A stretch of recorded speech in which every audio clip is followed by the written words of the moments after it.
Hey guys, welcome back to the channel. So today the question I'm going to be dealing with is whether Palantir needs a B2C business model in order to attain a $1 trillion market cap. Now, this is going to be a discussion that definitely goes on for the coming years, just because Palantir has never said anything about this. However, us as investors, it's important to hypothesize what the company may get into, and ultimately that adds to our bullish thesis or bearish thesis of a company. Now, I'm going to also take some insights from Tom Nash and Amit Kukreja, which both have YouTube channels that cover Palantir extensively, and I will give my insights on whether Palantir sticks to a B2B model or expands to a B2C model and what this means for its valuation going forward. So Tom Nash talks extensively about Palantir needing to get into the B2C space in order to hit the $1 trillion market cap. And he says this is because if we look at the biggest companies in the world, they have the B2C products. However, when we look at the biggest B2B business, this is Salesforce, which at its recent high hit about $300 billion and now is back closer to $200 billion. Although I would challenge him and maybe say that TSMC, which develops semiconductors, would also be a B2B business, and it's an over $600 billion market cap. Anyway, he says this is because having the B2B model, you just don't have the same TAM, so you won't have the ability to reach that value of $1 trillion. Now, he then goes into talk about what a B2C business model could look like. And when we do look at Palantir, and again, we have to hypothesize of what they may do going forward, because they have the ability to really sift through all the data that filters through their platform. Going forward, it could be that they come out with a B2C model, which would, for example, if we have health questions about ourselves, because data is the new oil and we're going to have so much data and continuously have so much data on our phones and on different apps that kind of come together, Palantir could kind of be the operating system for an individual who then can tell you, oh, if you want to be healthier, then specific to your health needs, you need to do this and this. Or in order to lose this amount of weight, you need to do this and this. Or even when it comes to finances, if you're trying to save money for a house, they can sift through, again, your data's there. And it's only going to continuously increase of how much data is there. They can sift through your thing and say, if you save exactly on this, this, and this, and really go through it and give you answers for your daily life. Think of it as the Google search engine, where you search very basic questions that are more general than anyone can search.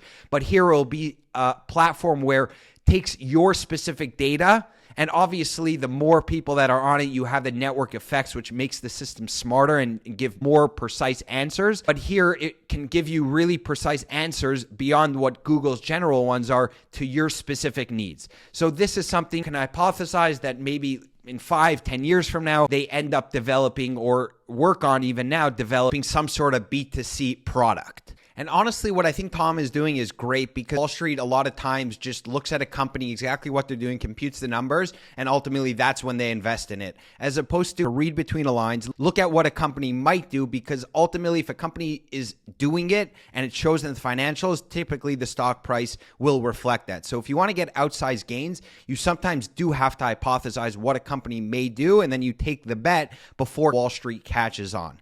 So we discussed about a B2C, what it may look like, and obviously the opportunities would very much expand for Palantir. But even if we just look at a B2B, Palantir is still right now a $25 billion market cap. Even if it got to that $200 to $300 billion range, still a 10x from here, which means it could still be a very good investment. But this is kind of, I look at it as a call option that they may end up going into. Now, I want to discuss a part from Amit's podcast where he takes from the All In podcast a discussion between B2B business model and B2C business model. And in it, David Sachs talks about how a B2B business model is actually better than a B2C business model, and he has two main points. The first one, he says that most B2C business models don't actually generate revenue because individuals don't typically pay for most of these services. Think of YouTube, for example. Most people don't actually sign up for YouTube Premium. They just stick with the ads. And the second one, he says that when it comes to a B2C model, the churn rate is extremely high, which means that you're trying to, through sales and marketing, get new customers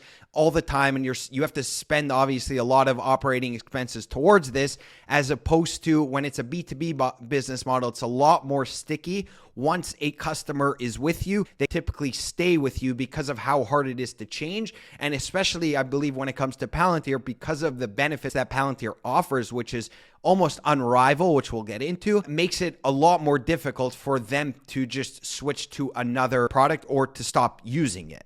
So now that we got these different viewpoints about how important a B2C or not is to a business, I want to give my take on this. So first of all, when we look at the biggest companies, the $1 trillion market cap companies, we see that they're all kind of monopolies in the way in 0 to 1, the book that Peter Thiel talks about, that they kind of just dominate the market, although they definitely have the ability to point to other companies, and Apple can say, no, we're not a monopoly, because Google also has an app store and Android, but ultimately they dominate this market. And the same when it comes to Google, they can point to Bing being a competitor, but ultimately the search engine is Google's. And when we look at the Facebook, they can point to Snapchat and Twitter and other social media platforms, but ultimately they have over 2 billion users and they're kind of this monopoly. When we look at Microsoft, they can point to Salesforce and Oracle and other providers, but ultimately Microsoft kind of has this dominant, almost monopolistic position. Now, the most interesting case for me is Amazon. So Amazon has its B2C business model, obviously, with its e-commerce. But when we look at this, they have an extremely low margin business that almost, I would say, puts them at like Walmart has $500 billion in revenue, but their market cap is extremely low because their margins, their profit margins and operating margins are extremely low. This is a business that is extremely difficult to generate profits. When we look at Amazon, that's the same thing. But what ultimately gives Amazon, in my belief, that $1 trillion market cap and really propels them to be a dominant company? And I would say that is AWS, because AWS, for example, in 2020 brought in an operating profit of $13 billion. So this is the most profitable part of their company. And guess what? AWS is not even a B2C business model. It's B2B, and this is the most dominant part of Amazon and is growing exponentially at the moment. So I believe that all of these businesses are $1 trillion market caps because of how much they dominate their industry. And in order to have invested them earlier on, I think we had to have thought of them in first principles to understand where they're getting to, because the roadmap wasn't just laid out to understand how they would get to these market caps. And this, I think we have to kind of look at Palantir in the same way, which means we can't really compare it to a Salesforce at 200 to 300 billion. And we can't just say because it's B2B, it can't get to that 1 trillion. I think that we have to look at it in terms of first principles in order to understand what they can be going forward. So now it kind of comes to the question of why I think Palantir could come to this dominant market position, almost monopoly-like, although it's not really a secret because Alex Karp talks about this all the time. But just beforehand, I want to say that it's not like I put 100% of my money in Palantir. Most of my money is actually in Tesla. I only have about 5% of my portfolio in Palantir, which for me, that's a lot. And ultimately it comes down because Palantir is just harder for me to understand in depth the way I can understand Tesla and point it in the street. And I'm not an engineer, and obviously that has a huge effect. And that's why I'd also really appreciate if you can comment. And if there's any engineers out there, I'd love to bring you on the channel, discuss Palantir with you. And let me get into looking at Palantir from first principles. So we have to understand, it was a huge moment in machine learning and intelligence when the computer beat the top Go player. And this was huge because Go is a game of having 10 to the power of 360 moves, which is basically almost infinite moves that can happen.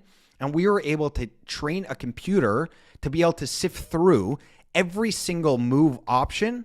And due to that, they're able to beat now top players again and again and again. So we reached a point where computers, because of all the data that they're able to compute, is much smarter than a human being.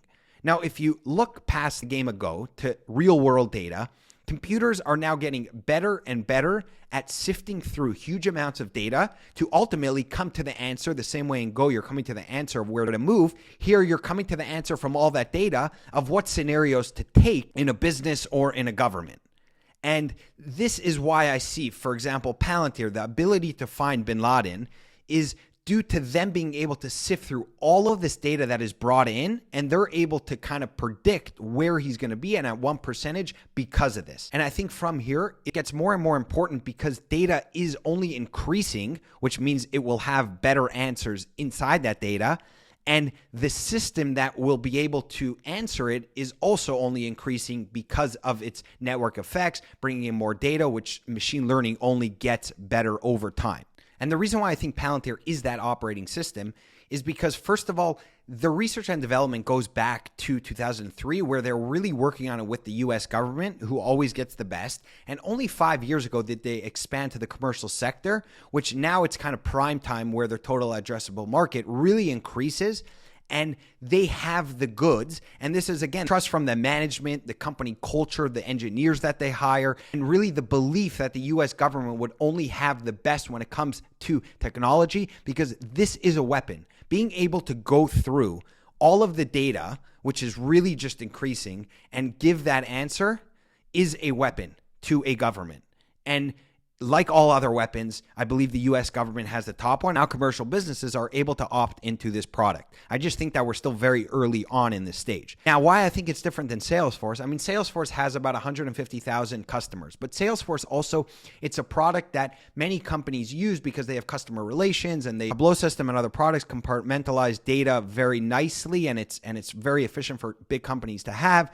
But ultimately, you have other competitors that you can technically go to, like Monday.com. And it brings efficiency to a business. It's very important. And I think it gives you a competitive advantage. But I think that Palantir is about to give advantages beyond just the efficiency. I think it's up until the point where it really saves you money because it's answering really existential questions for your business. And even when it comes to smaller businesses, the amount of businesses that lose from inventory not being properly managed or whatever else that can come, and Palantir is so unique that it comes to your specific business and understanding your needs and then providing the answers to you, as opposed to you just clicking into the product that's static. And there's over 30 million businesses just in the US.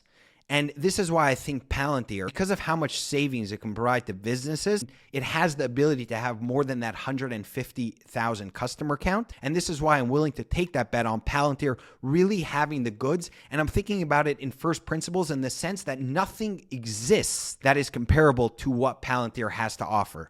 Because it started off in the US government for 15 years. We didn't know about it. And then now it's starting to ultimately become a reality in our world where data is essential. So this is the bet I am willing to take. And this is why I think even as a B2B business, they could dominate going forward and become one of those monopolies. Thank you so much for watching the video. Please like and subscribe. Please comment on what you think Palantir needs to become a $1 trillion market cap, and if it's even feasible, even if they go to the B2C business model. Bye for now.